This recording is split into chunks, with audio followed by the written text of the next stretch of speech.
Hello students, how are you all? I hope you all are fine.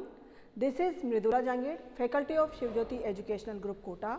बच्चों, आज हम पढ़ेंगे स्पर्श गद्य भाग का पाठ 1। तो हम सभी आज स्पर्श गद्य भाग का पाठ 1 बड़े भाई साहब का दोहरान करेंगे। इसके कुछ महत्वपूर्ण बिंदु हैं। पहला बिंदु है बड़े भाई साहब का परिचय। बच्चों, आपको पता है आपका जो पहला पाठ है, जैसा कि हमने पढ़ा था पहले, कि इसमें दो भाइयों का वर्णन किया गया है। एक है बड़े भाई और एक है छोटे भाई। छोटे भाई जो कि लेखक हैं, जिन्होंने एक कहानी लिखी है, यहाँ पर वो अपने बड़े भाई साहब का परिचय दे रहे हैं कि जो बड़े भाई साहब हैं वो छोटे भाई से 5 वर्ष बड़े हैं और उनकी उम्र है 14 वर्ष। छोटा भाई की उम्र है 9 वर्ष। जो छोटा भाई है वह छोटे भाई से 3 दर्जा आगे है, यानी वो कक्षा 9 में पढ़ते हैं और छोटा भाई कक्षा 5 में पढ़ता है। दिमाग को आराम देने के लिए वो दिन भर अध्ययन करते रहते हैं और दिमाग को आराम देने के लिए कभी कभी अपनी कॉपियों के हाशिए पर वो अलग अलग प्रकार के चित्र या कोई शब्द रचना करते रहते हैं। बड़े भाई अध्ययन में कमजोर हैं, इसलिए वह एक ही कक्षा में 2 से 3 साल तक लगा देते हैं। अगला है लेखक की गतिविधियां व बड़े भाई की नसीहतें। इस पाठ में जो लेखक है यानी जो छोटा भाई है वह दिन भर खेलने में व्यस्त रहता है। उसको खेलना अधिक पसंद है। पढ़ाई वो करता है लेकिन बहुत कम करता है और इसीलिए उसे निरंतर बड़े भाई के द्वारा नसीहतें दी जाती है कि अगर वो इस तरह से अध्ययन नहीं करेगा, पढ़ाई नहीं करेगा, तो वह एक ही कक्षा में कई सालों तक पढ़ा रहेगा। बड़े भाई साहब द्वारा उसे समय समय पर डांट फटकार दी जाती है और कई तरह की नसीहतें भी दी जाती है ताकि वह अपना पूरा ध्यान पढ़ाई में लगाए। बड़े भाई साहब की नसीहतों का लेखक पर प्रभाव। बड़े भाई साहब की कड़ी बातें सुनकर लेखक खूब रोता पछताता है, उसे दुख होता है, कई बार वो निराश भी हो जाता है, उसका आत्मविश्वास डगमगाने लगता है और वह ये सोचता है कि ये शायद पढ़ाई लिखाई मेरे वश की बात नहीं है और इसीलिए वह मन में विचार करता है कि शायद उसे वापस घर चले जाना चाहिए। लेकिन फिर वह निश्चय करता है और वापस दृढ़ निश्चय करके पढ़ने का प्रयास करता है, लेकिन खेल कूद में अत्यधिक रुचि होने के कारण वह खेल कूद के समय पढ़ाई पर ध्यान नहीं दे पाता और उसका पूरा समय खेलने में निकल जाता है। और बड़े भाई साहब की डांट खाकर कभी कभी वह बहुत डरता है और चोरी छुपे वो खेलने जाता है। परीक्षा परिणाम का लेखक पर प्रभाव।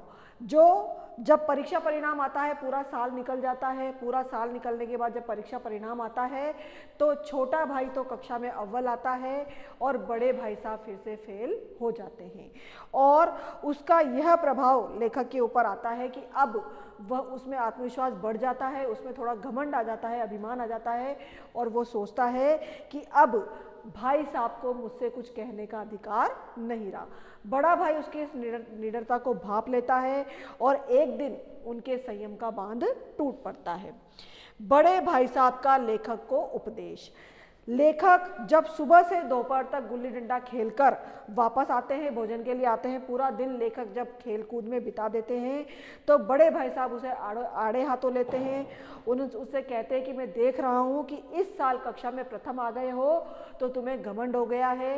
रावण, शाहरुम आदि का उदाहरण देकर वो घमंड न करने की नसीहत लेखक को देते हैं और उसे समझाते हैं कि इस बार जो तुम पास हुए हो वो तो केवल तीर में तुक्का लगा है, यानी तुम केवल किस्मत से ही पास हुए हो, तुमने मेहनत नहीं की है, लेकिन जो हमारी किस्मत है वो बार बार हमारा साथ नहीं देती है, इसलिए तुम्हें पढ़ने पर ज़्यादा ध्यान देना चाहिए।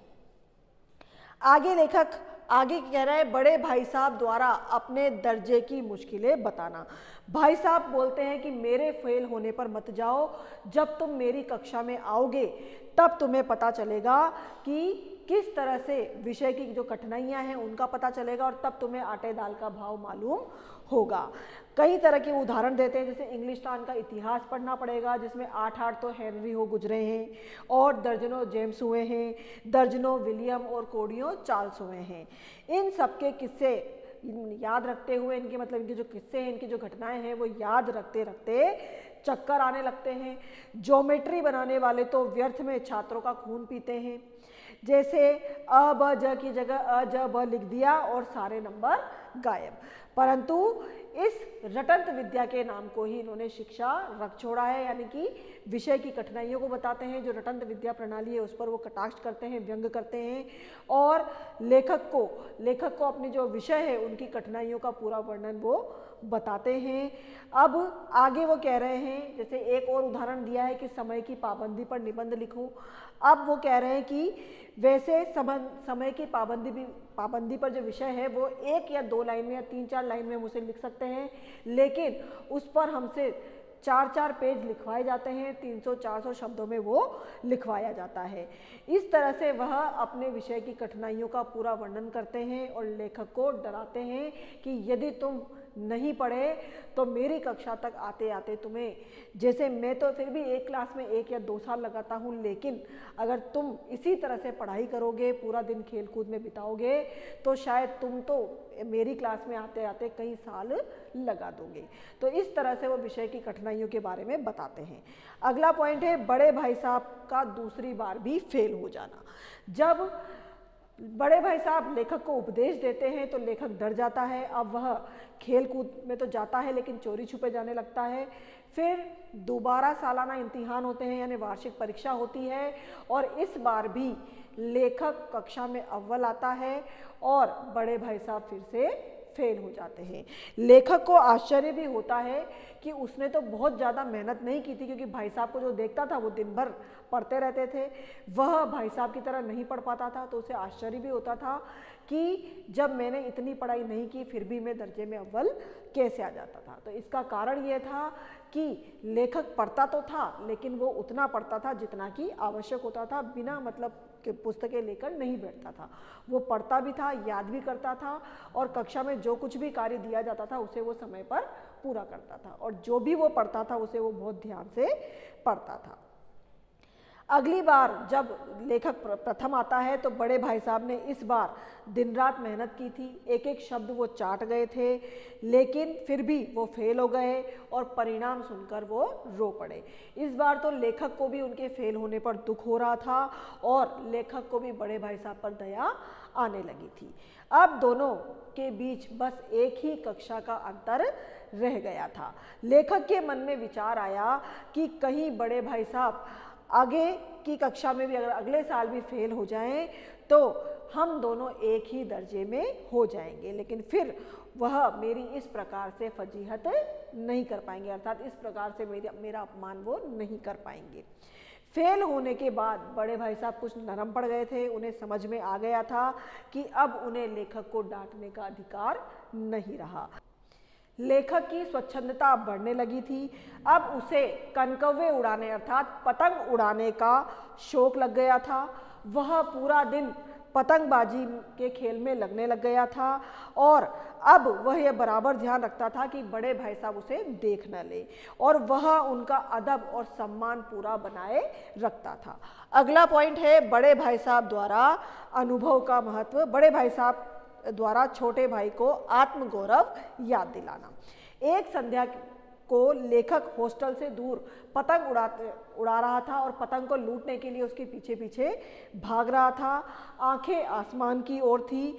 बालकों की सेना झाड़दार बांस लेकर बेतहाशा उस पतंग के पीछे दौड़ी जा रही थी। सहसा बड़े भाई साहब ने लेखक को देख लिया। उनकी बाजार में उनसे टक्कर हो जाती है। उन्होंने लेखक का हाथ पकड़ लिया और बोले कि इन बाजारी लड़कों के साथ तुम्हें कुछ पैसे की पतंग उड़ाते हुए शर्म नहीं आती है? 8वीं में पढ़ते हो तुम्हें कम से कम अपनी इस पोजीशन का तो ध्यान रखना चाहिए। एक जमाना था जब 8वीं पास लोग नायब तहसीलदार बन जाते थे, डिप्टी मजिस्ट्रेट बन जाते थे, सुपरिटेंडेंट बन जाते थे। आजकल कितने ही ऐसे मिडिल क्लास लोगों को मैं जानता हूँ जो अखबार में संपादक हैं या बहुत ऊंची पोस्ट पर हैं। इनके साथ कनकू और तुम 8वीं कक्षा में होते हुए भी इन बाजारी लड़कों के साथ इस तरह पतंग के पीछे दौड़ रहे हो। माना कि तुम जहीन हो, यानी तुम बुद्धिमान हो, और कल को यह भी हो सकता है कि तुम मेरी कक्षा में आ जाओ या मेरी कक्षा से भी आगे, मुझसे भी आगे निकल जाओ। फिर भी यह न समझना कि मुझे तुमसे कुछ कहने का अधिकार नहीं रहेगा। आगे वो कह रहे हैं बड़े भाई साहब द्वारा अनुभव का महत्व समझाना। आगे बड़े भाई साहब उसे अनुभव के आधार पर समझाते हैं कि मेरे और तुम्हारे बीच में 5 साल की उम्र का जो अंतर है वह हमेशा रहेगा। मैं तुमसे 5 साल बड़ा हूँ और हमेशा बड़ा रहूँगा, चाहे तुम मेरे बराबर पहुँच जाओ या मुझसे आगे की कक्षा में आ जाओ, लेकिन उम्र के अनुसार जो हमारा अंतर है वो हमेशा मुझे तुमसे ज़्यादा रहेगा। और इस उम्र के अंतर के अनुसार जीवन का जो अनुभव मुझे प्राप्त होगा वो मुझे तुमसे ज़्यादा ही प्राप्त होगा। इसके लिए वो यहाँ पर 2 उदाहरण देते हैं। पहला उदाहरण वो अपने अम्मा और बाबूजी का बताते हैं कि अगर किसी कारण से मैं बीमार हो जाऊं तो तुम कुछ नहीं कर पाओगे, तुम्हारे हाथ पैर फूल जाएंगे। यदि तुम्हारी जगह पिताजी होंगे तो पिताजी पढ़े लिखे न होने के बावजूद भी वह पहले उस मर्ज को यानी उस बीमारी को पहचानेंगे, पहले उसका घरेलू इलाज करने का प्रयास करेंगे और उसके बाद जब वो नहीं कर पाएंगे तो वो डॉक्टर को बुलाएंगे, न कि तुम्हारी तरह घबराएंगे। इसी तरह से वो एक और उदाहरण देते हैं हेडमास्टर जी का, जो उनके स्कूल के हेडमास्टर जी हैं। वह ऑक्सफोर्ड यूनिवर्सिटी से पढ़े हुए हैं, लेकिन जब तक वह घर का कार्य, घर का आयोजन करते रहे, घर का जो कार्य था बजट का कार्य करते रहे, तब तक हमेशा उनके हाथ तंग रहे, पैसों की हमेशा कमी बनी रही। लेकिन जब से उनकी बूढ़ी माँ, जो कि पढ़ी लिखी नहीं है, उन्होंने घर का कार्य संभाला, तब से मानो लक्ष्मी आ गई, यानी कि उन्हें उनके पूरे घर का काम भी चलने लगा और बचत भी होने लगी। तो यहाँ पर वो बता रहे हैं कि ये जो कार्य होते हैं ये अनुभव के आधार पर होते हैं और अनुभव जो हमें मिलता है वो उम्र के अनुसार ही मिलता है। इस तरह से वो कह रहे हैं कि इसलिए मैं हमेशा अनुभव में तुमसे बड़ा रहूँगा और इसलिए मैं तुम्हें गलत रास्ते पर नहीं चलने दूंगा, और यदि तुम नहीं माने तो मैं तुम्हारी पिटाई भी कर सकता हूँ।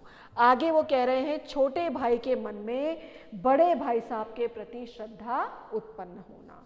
लेखक को बड़े भाई साहब की यह नई युक्ति बहुत अच्छी लगी और वह उनके सामने नतमस्तक हो गए और उन्हें सचमुच अपनी लघुता का यानी अपने छोटेपन का अनुभव हुआ कि वह बड़े भाई साहब के लिए क्या सोचते हैं, पर वास्तव में बड़ा भाई ही होता है और वो हमेशा सम्माननीय ही होता है।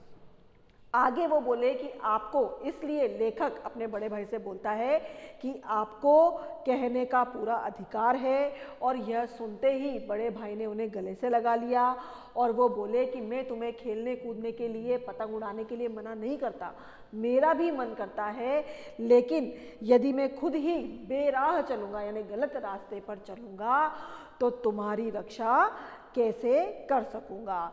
तभी एक पतंग कटकर आती है, बड़े भाई साहब लंबे थे तो वो लपक कर उसे पकड़ लेते हैं और दोनों भाई खुशी खुशी हॉस्टल की ओर दौड़ पड़ते हैं।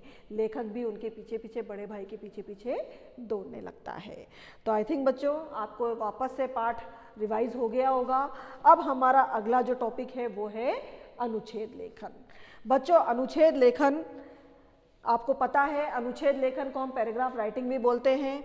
अनुच्छेद लेखन की कुछ विशेषताएं हैं, जैसे अनुच्छेद के वाक्य पूर्ण, एक दूसरे से जुड़े हुए और एक ही भाव अथवा विचार के वाहक होते हैं। जो भी शीर्षक हमें दिया जाता है उस शीर्षक पर हमें पूरे विचार लिखने होते हैं, तो जो भी टॉपिक हमें दिया जाता है उसी पर हमारे पूरे विचार जुड़े हुए, उसी शीर्षक से हमारे पूरे विचार जुड़े हुए होते हैं। भाषा विषय के अनुरूप भावात्मक, ओजस्वी और प्रभावपूर्ण होती है। अनुच्छेद की जो भाषा होती है उसमें शुद्धता होनी चाहिए। हमारी जो भाषा है वह विषय के अनुसार होनी चाहिए, भाषा में भावात्मकता होनी चाहिए और ओज होना चाहिए, और भाषा प्रभावपूर्ण होनी चाहिए, यानी एक वाक्य दूसरे वाक्य से जुड़ा हुआ होना चाहिए, ताकि हमारा पूरा विषय, जो भी विषय हम कर रहे हैं वो हमारा पूरा समझ में आ जाए।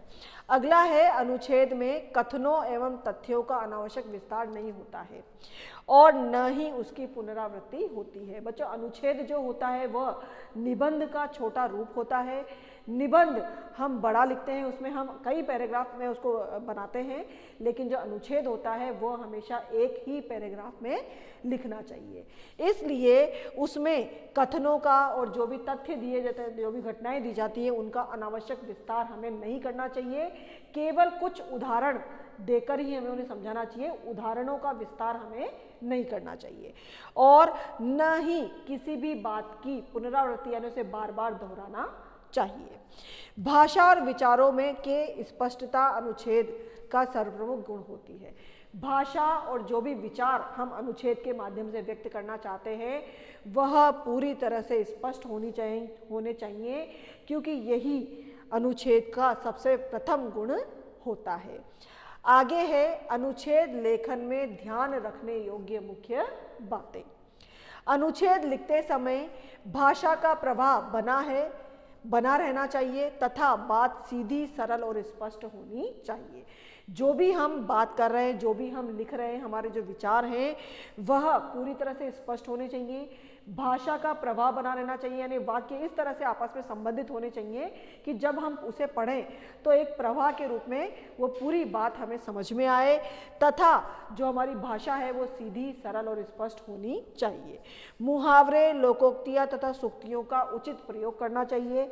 जब हम अनुच्छेद लिख रहे हैं तो अपनी बात को अधिक से अधिक प्रभावशाली बनाने के लिए हम उसमें मुहावरे, सूक्तियों आदि का प्रयोग कर सकते हैं। शब्द सीमा का विशेष ध्यान रखना चाहिए परंतु उसमें विषय से संबंधित सभी महत्वपूर्ण तथ्यों का समावेश होना चाहिए। जो हम अनुच्छेद लेखन करते हैं बच्चों उसमें आपकी शब्द सीमा होती है 80 से 100 शब्द। तो इसी शब्द सीमा का ध्यान में रखते हुए हमें अनुच्छेद लिखना है और हमें इस बात का विशेष ध्यान रखना है कि जो भी विषय यानी जो भी शीर्षक हमें अनुच्छेद के लिए दिया जा रहा है उससे संबंधित सारे विचार हमारे उस अनुच्छेद में आ जाए यानी हमें उसको संक्षिप्त में भी लिखना है लेकिन उसके सभी जो विचार हैं वो पूरी तरह से उस अनुच्छेद में स्पष्ट होने चाहिए। अनुच्छेद लेखन मात्र एक अनुच्छेद यानी एक पैराग्राफ में ही लिखा जाए, उसे एक से अधिक अनुच्छेदों में नहीं लिखना चाहिए। अनुच्छेद लेखन से पूर्व दिए गए विषय और उसके संकेत बिंदुओं को भली प्रकार से विचार कर लेना चाहिए।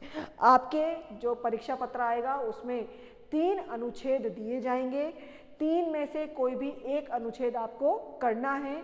हर अनुच्छेद के नीचे उसकी सहायता के लिए आपको कुछ संकेत बिंदु दिए जाएंगे। आपको उन संकेत बिंदुओं की सहायता से ही वो अनुच्छेद पूरा करना है। केवल संकेत बिंदुओं की हेडिंग बना के आपको नहीं लिखना है। जो संकेत बिंदु होते हैं वह अनुच्छेद लिखने में सहायता करने के लिए होते हैं। आप उनकी सहायता लेकर अनुच्छेद को पूरा कर सकते हैं। अब यहाँ पर एक उदाहरण दिया गया है जिससे आप समझ सकते हैं कि अनुच्छेद कितना सा लिखना है। आपको शब्द सीमा का ध्यान रखना है, किस तरह से आप अनुच्छेद लिखेंगे। दिए गए संकेत बिंदुओं के आधार पर एक अनुच्छेद लिखिए। जैसे आपका अनुच्छेद का शीर्षक है, सूक्ति पर आधारित अनुच्छेद है ये। इसमें आपका शीर्षक है मधुर वचन है औषधि, कटुक वचन है तीर। यहाँ पर इसके कुछ संकेत बिंदु दिए गए हैं जैसे सूक्ति का अर्थ, ये जो सूक्ति है इसका अर्थ क्या है।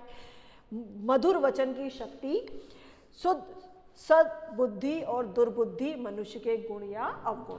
तो इस तरह से यहाँ कुछ संकेत बिंदु दिए गए हैं जिनकी सहायता से आपको अनुच्छेद लिखना है। तो अनुच्छेद कुछ इस प्रकार हम शुरू करेंगे। सबसे पहले अर्थ। कबीरदास जी के इस दोहे से यह अर्थ व्यक्त होता है कि मीठे वचन औषधि के समान होते हैं और जो कड़वे वचन होते हैं वह तीर के समान होते हैं। विनम्र या मृदुभाषी व्यक्ति ही सबका प्रिय होता है, वह अपने संपर्क बढ़ा सकता है। यह गुण मनुष्य के व्यक्तित्व को आकर्षक बनाता है। मधुर वचन एक प्रभावशाली शक्ति है। जिसके पास यह विद्या है वह परिस्थितियों को भी बदल सकता है। कड़वे मुख वाले को सजा मिलती है, वह सर्वत्र निंदा का पात्र बनता है और न ही उन्नति प्राप्त कर पाता है। कड़वे वचन तीर के समान होते हैं, वे दूसरे को चोट पहुंचाते हैं। जैसे रहीम ने भी इस तरह के व्यक्तियों के लिए सजा का प्रावधान किया है। खीरा सिरते काटिए, मलिए लोन लगाए, रहीमन करवे मुखन को चाहिए यही सजाए। यहाँ पर वो कह रहे हैं जैसे खीरा होता है, जब हम खीरा ककड़ी जो होती है उसकी कड़वाहट को मिटाने के लिए उसमें क्या लगाते हैं, उसको सिर से काटते हैं और उस पर नमक लगाते हैं। इसी तरह से जो कड़वे मुख वाले होते हैं उनको भी नमक लगा देना चाहिए, यानी उनकी जो कड़वे जो उसका कड़वापन है उन्हें मधुर वचनों के द्वारा दूर कर देना चाहिए। तो इस प्रकार इस सूक्ति के द्वारा वह हमें मधुर वचन का जो महत्व है उसे समझा रहे हैं। तो आई थिंक बच्चों आपको समझ में आ गया होगा कि किस तरह से आपको अनुच्छेद लिखना है और आप इसका अभ्यास करें। बाकी अनुच्छेद आप अपनी बुक से अभ्यास कर सकते हैं। घर में रहिए, सुरक्षित रहिए। धन्यवाद।